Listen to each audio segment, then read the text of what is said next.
So we're going to be talking about 3D Pattern Shape Creator, where we can create wild patterns that you would just never be able to do inside of SolidWorks. We're taking a look here at the graphics window. I'm inside of xGenerative Design, a browser-based tool on the 3D Experience platform. I'm looking at that geometry that I created in X-Shape. But remember, you don't need X-Shape in order to use this tool. You can absolutely use this tool to put patterns on geometry that you created inside of SolidWorks. And you'll notice I have a bunch of tools for creating geometry right here in the graphics area, but I'm actually going to use the graph editor.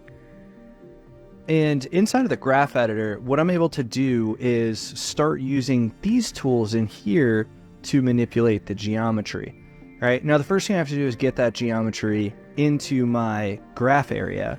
And I could find the tool down in here, but if I know what the tool is called, I can actually just click in there and start typing, and I get the tool. Now I've got this geometry in my graphics area, and the first thing I'm going to use is the triangulate function. And I'm going to say I want to create a triangle approximately every 8 millimeters. And I just attach the two nodes. What I've done here is I've actually created 438 individual triangles. So now I'm going to use my fill command to just fill all of those. And then I can come back to the geometry here. I no longer want to look at the original grip that I put in there. And now I have 438 fills, right? So how would I do that inside of SolidWorks? I don't know. I don't think you could, right? But here, it's a function that takes, half a second, right? So the next thing I'm going to do is I actually want to assemble all of those. And that's sort of like a knit, right? So now instead of having 436 or whatever, I have just one big body. And now I'm going to put in a sub elements node. And what this does is it allows me to grab all of the vertices that exist on this. And now I've just got a list of 232 vertices. All right, so now with that, I could do something like create a sphere, all right? And I could say, hey, I want to create a sphere and I want all of them to have a radius of 3 millimeters. And there we go. Now I've got a sphere at every single point. Pretty cool. All right, now I go and update how big my triangles are. And I say, hey, I want triangles every 7 millimeters. That changes, everything updates, right? And now I've got spheres every 7 millimeters, and it knows that there's 536 faces and 283 points and then 283 spheres. Now that by itself is pretty cool, but I want to actually relate it to the geometry with some workflow style like rules. So first thing I'm going to do is I'm just going to come in here and I'm going to say, hey, I'm going to call this thing pattern surface. You can rename any node, whatever you want. And I'm going to say this is a favorite. So now what I'm going to do is I'm going to create a boundary node, and this is sort of like a convert entities on a face. So now I can reference my favorite, and now it's the edges, right? And now what I can do is I can create a distance node, which is going to measure the distance of every single point to the edge, right? And in no time at all, I've got the distances of every single node. Then I can say, I want to grab statistics on this, right? So now I can get, the minimum and what's the maximum distance and what's the average distance. But what's even cooler is I can get this normalized. So the smallest one is 0 and the largest one is 1. And then everything in between is spread out evenly. So now what I could do is grab a curve evaluator node, and I'm going to put a minimum distance on there of 1 millimeter and a maximum distance of 3 millimeters. And I'm going to say I want to apply those to my normalize function. And now basically the smallest sphere, which is going to be the one that's closest to the boundary, is 1 millimeter in size, and the largest one is 3 millimeters in size. Apply that to my radius node, right? And there you have it. We'll hide some of the other nodes so we can better see this, right? So now the other cool thing is this happens to be linear right now, but let's say I wanted to make it nonlinear, right? So now the ones that are, it gets it gets bigger quicker, right? And if I did the opposite to it, it would get smaller quicker. We don't actually want spheres on this thing. What we actually want is to get a bunch of hexagonal faces. So with that, I'm going to use my Voronoi node here. And you can kind of see what this looks like. What a Voronoi does is it's a mathematical function that puts edges between points. I give it a triangular grid, then I end up with a bunch of hexagons. So I'm just going to say that my skin here is patterned surface, and I'm going to feed those points there. And you can see really quickly and easily, I've got a bunch of hexagonal faces, right? So I actually don't need this sphere anymore. And I want to put the edges of each one of those faces. So again, I'm going to use my boundary node. And then I want to use my curve parallel node, which is sort of like an offset curve on surface. And I'm going to reference each individual face. And then I can put a curve on each individual face. But what I want to do is I want to make the offset change. So I'm going to make the offset down here 0.25 millimeters. I'm going to make the largest one 3 millimeters. And actually now, since I want the largest offset to be near the boundary, I'm going to change, rather than have normal, it's going to be normal inverse. So rather than going 0 to 1, it's going 1 to 0. And now I can plug that in for the offset amount. Now I'll put that in for the curve. Now you see it's showing up in red, and that's because there's some errors. And I imagine that there's some errors because some of the faces are not able to offset by 3 millimeters. You see how that one gets really close. And the really cool thing about that I really love about XGen is the entire feature doesn't fail. There's just some that fail. It looks like it's the one near the edges, and I don't really want the ones near the edges anyways. So what I'm actually going to do is create a rule that those faces get excluded. So I'm gonna measure the distance of all of the faces to the boundary. And actually I can do that by just saying, rather than grabbing the distance there, I'll grab the distance here.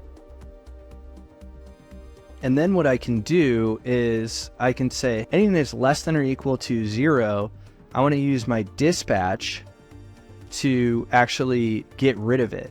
So this is going to be my index. By the way, this is a bunch of true false values. And then my input is going to be these faces.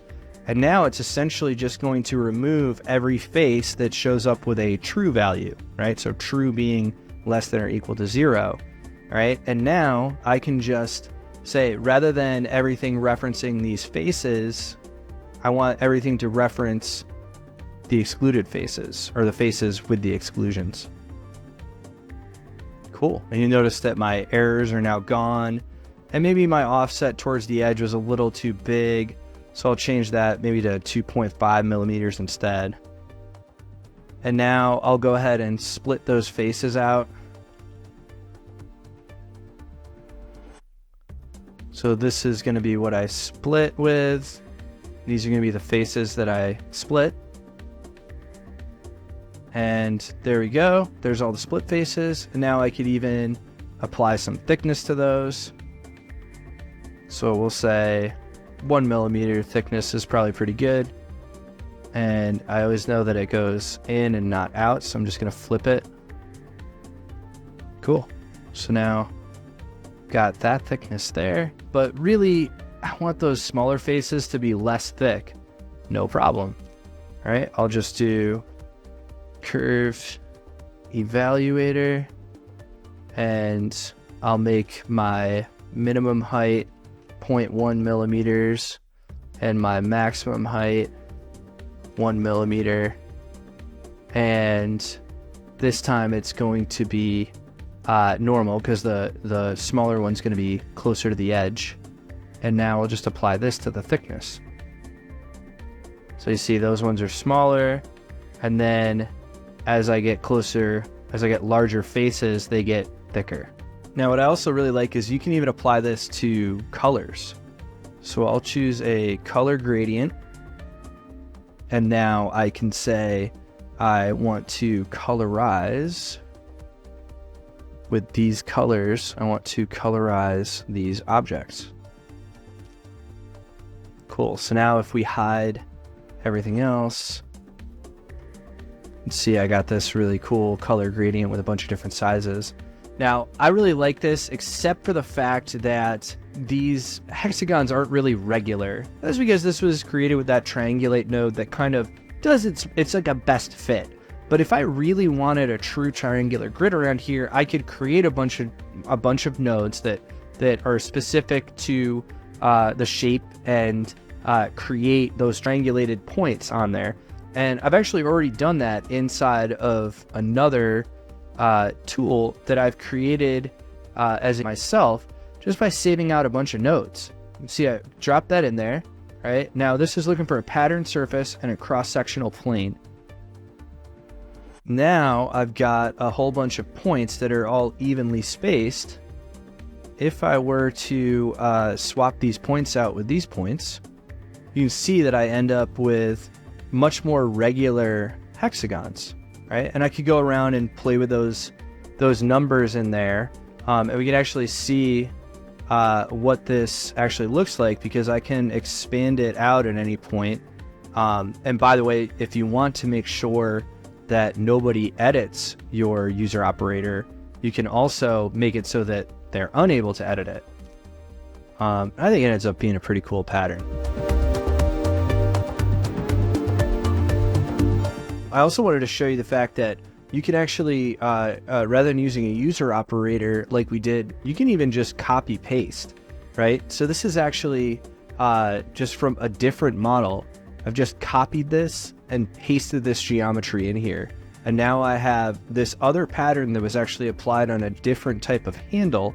And I'm able to just directly bring it in here. Now, the one thing that I do need is what I've referred to here as the non-pattern surface.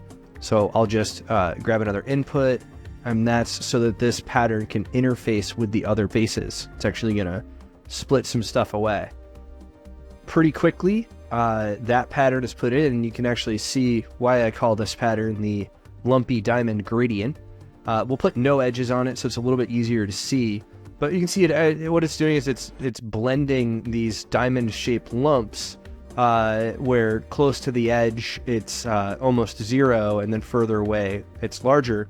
And the first thing I'm doing here is I'm adding design variants, right? So design variants you can think of almost like configurations are in SolidWorks. They're not exactly the same thing, but what they're doing is it's different variants of all of the changes that I could possibly make here, as far as all of the curve evaluators and the input parameters, and I even have some Boolean operators here. And I can save those settings essentially. So rather than the lump going out, it's going to go in, and then that graph actually changes, how quickly the lump goes from being a height of 0 to a height of, looks like 0.5, happens to be my maximum right here. Now I'm just going to create another design variant. So the last thing I need to do is just save this thing. It just becomes super easy to then open it back inside of SolidWorks. So just like with X-Shape, I just drag and drop it in. It references the model from the platform. Now I have my pattern geometry, and I could even make a drawing from it, because it's coming in as NURB surfaces, right? It's an enclosed volume. It treats it just like its regular old SolidWorks geometry. This is not tessellated geometry, so I can actually grab dimensions here that will update if the file updates, and really quickly and easily I can actually add this here, and then I can just save it back up to the cloud. The next generation design tools that really go above and beyond what SolidWorks has ever been capable of, yet they integrate really well with SolidWorks. So it's not like you need to stop using SolidWorks Desktop. You can absolutely keep using it and use these tools to add value to what you already have, allow you to do things that you can never do in the past.